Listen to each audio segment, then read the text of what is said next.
The key theme for 2022 used globally is clean energy production. The variant phrases are just transitioning, renewable energy and green economy. But this is not a new concept. Good day and welcome to this Focus On segment. Now, governments across the globe are emphasizing the importance of finding and funding energy that will have a lesser impact on climate while simultaneously striving for a social inclusion and the growing economy. I'm joined by Justin Schmidt, the Head of Manufacturing, Renewable Energy and Transport Logistics at Absa. Justin, welcome. Off the bat, could you paint a picture of what the current landscape looks like of our energy, seeing as we're still faced with the longest running load shedding as to date? So the current landscape is not great. There's a crisis with our energy production. So I think there's a few things. We've got old power generation. We've got a blueprint for energy production in the future that's becoming quite old. It was the 2019 Integrated Resource Plan. We haven't had any updates since then, and we've also not procured all the power that was in that plan. So I think there's a couple things there where we've got old power stations and we've got plans, but we're not implementing them as quickly as we should be. So really, yeah, it's an environment where also the regulation is changing. There has been positive signs there, and I think there's a lot of people willing to invest into power production. So meaning, you know, we're moving from a monopoly that was completely integrated, 3 different layers. That's going to unbundle. So I think it is an exciting space, but really what we need at the moment is a lot more action for businesses to keep the lights on, to be able to produce. And I think that's what really we want to see over the next few years. Now, I'm glad you're touching on it, because clean energy production is on top of mind for many corporations, many governments. There's a lot of big corporations that's using solar as part of their operations. President Ramaphosa announced earlier this year there's plans to unlock billions of value for green energy investment. But is it not too late? Should we not start sooner with this? And on the back of that, is there any, or should we be more aggressive about these kind of investments? Yeah, so there's a few different areas of investments, right? So the billions are the utility scale projects. Those need to go through a very strict process. They need to be signed off by the energy minister. They need to reach financial close. And I think the world's in a tricky space at the moment. You know, global supply chains have hurt the prices of solar panels, inverters, all your inputs to these projects. So really it's, they're dealing with a lot of variables that they couldn't predict at the start of the year. So those are longer term projects, but you need to make sure there's certainty, and we're signing off on those every 6 to 12 months. I think that's the one end, and hopefully we get a lot more of them on board soon. We know bid round 6 has been announced, so hopefully this is just a continual process for the country and we follow that integrated resource plan. I think on the smaller end, where you talk about corporations, you know, where a corporate like Absa starts investing in their own power production. So last week I was at our Cape Town offices where we've got batteries, we've got solar panels on the roof, we've already got generators there. But that's a trend that can be taken up very quickly. You could build solar on your roof within a couple months, and I think that's the real, over the next 2 years, that's where we're going to make an impact on this crisis. And then those billion rand projects that unlock there, I think that's going to take a while, but we've started seeing the progress, but it needs to speed up now. Which project would you bank your money on? Because I understand that gas and hydrogen is also on the cards. So look, in my side of the business, we look at businesses, funding them. We look at the smaller independent power producers, so like those shopping centers where you see panels. That's potentially someone else that's selling to the off-taker. So for us, what would I bank my money on? The one that produces the cash flows to pay the loans. So it is about kind of technologies that are proven. Quite clearly at the scale I was talking about there, solar is something that has a great investment case, and it's proven.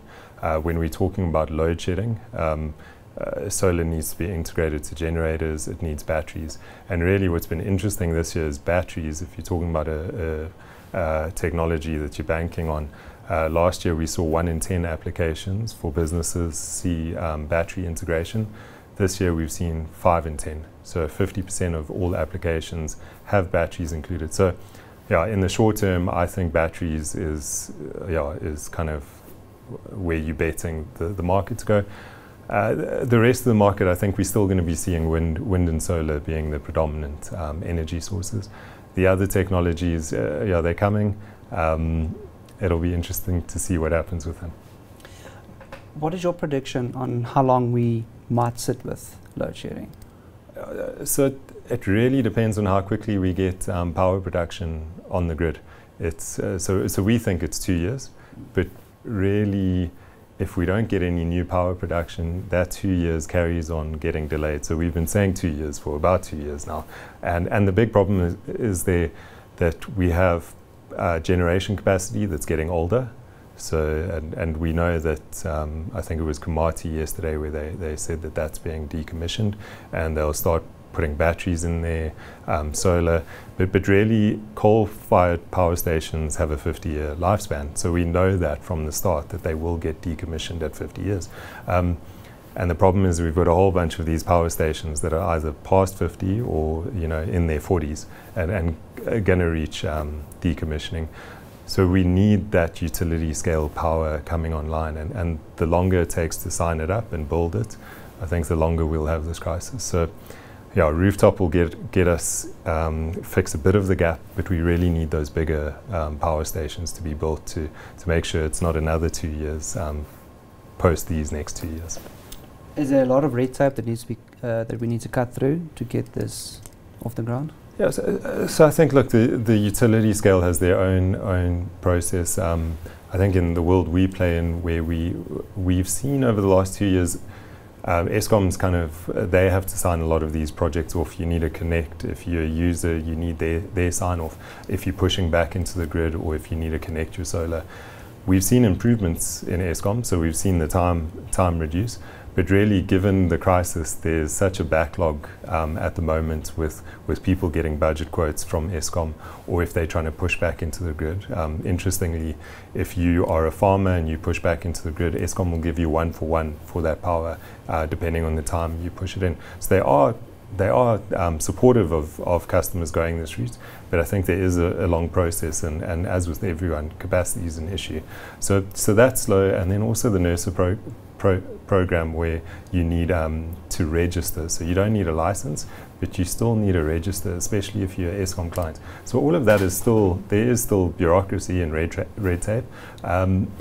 We've seen improvements, but really it needs to be a lot quicker, so that someone can say, well, I want to invest today, and know that they've ticked all the boxes to make sure that this is a compliant installation. So we've come a long way over the last few years, but I do think definitely to unlock all the potential, we can speed these processes up a lot more.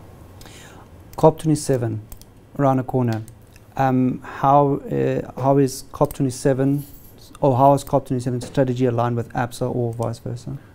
So I think if I talk about all the sectors in my portfolio, but also my colleagues where we have sector focuses, really what COP's all about is climate change, making sure that the impact of climate change does not hurt us into the future. And based on that, we've got clear sustainability strategies within a lot of our focus sectors, and a lot of our focus sectors are high-risk sectors from a climate change perspective, whether it's your agricultural industry, you know that climate change does impact them to the extremes. Also, if they're exporting their goods, well, globally, there's a consideration on how sustainable is the product that they produce. So really, in the way we view those clients, we have to think about end-to-end, and as does the client. How do they adopt sustainable practices? It's the same for manufacturing, transport, logistics. So really, as a bank, we've looked at sustainability and how do we embed that into all our principles. Just from my perspective, I think sustainability makes sense. You know, something like solar, well, the business case is there.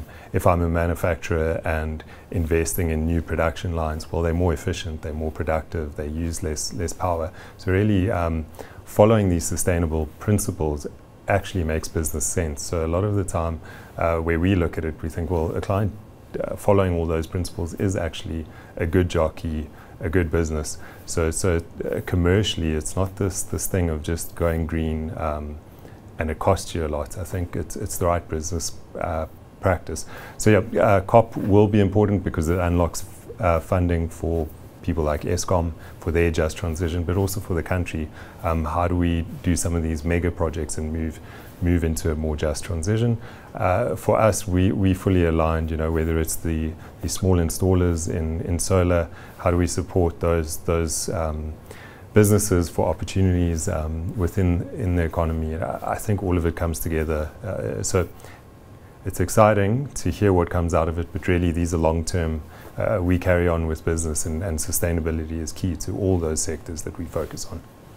Kind of feels like a lot of these promises made last year needs to be implemented at this point if we want to keep power. Yeah. Well, and I think so businesses are going on. They like I said, they are following more sustainable practices, making sure that they use the resources efficiently, looking at their water use, all those sorts of things. I think, so like I said, businesses are going to carry on. I think some of those promises, unlocking the funding for developing nations to make sure that they can invest in this, that they're not left behind. I think those are important principles. There are risks that we don't hit all the promises, but like all the it's about implementing. So I think for us, we've got an energy crisis. COP's not going to change that, and we really need to make sure we carry on investing to grow business locally, because I think sustainability is not just about the climate impact, it's also about the jobs and creating good jobs and uplifting people. So really we've got to make sure we carry on fixing the crisis. Well, Justin, I'm hoping that this conversation won't stay here, that we will take this further, because we are heading towards a point where we can't turn back anymore. Justin, thank you so much for joining me. That was Justin Schmidt, the Head of Manufacturing, Renewable Energy and Transport Logistics at Absa. Goodbye.